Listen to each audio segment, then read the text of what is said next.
And this is Levittown. Here you can own your own home, complete with its own refrigerator, television set, and clothes dryer.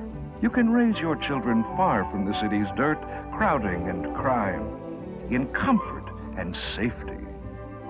Growing up in the suburbs, nearly 70% of white middle-class baby boomers spent their childhoods in these totally new communities.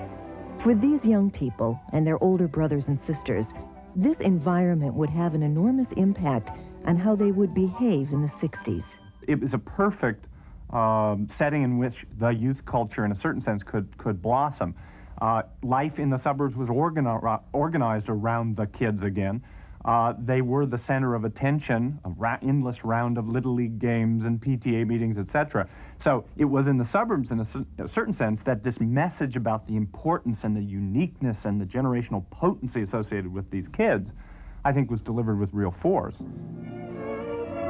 In the average American family today, children are the object of more concentrated thought and concern than the young of any previous generation. For out of an increasing understanding of child psychology has come an awareness that children are real people with individual personalities which must be respected and encouraged. This was a distinctly new way to be raised in the world.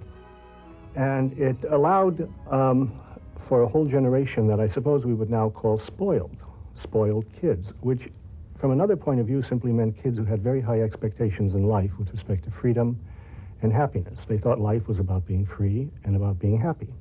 And they carried those expectations forward into high school and into college, and brought with them a kind of a level of expectation that was simply unprecedented in, I would say, in world history.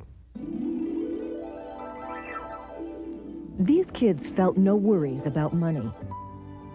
But their parents grew up at a time when insecurity was a fact of life and deprivation a daily experience.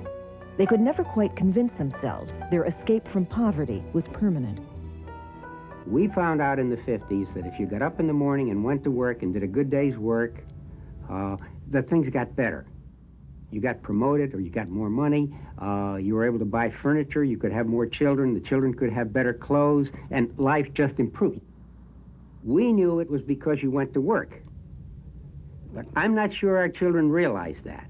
They saw simply that the clothes got better, the house got bigger, the neighborhood got nicer. And I have a strong suspicion that what happened in the late 60s was that the kids who rebelled took it for granted that life would improve automatically.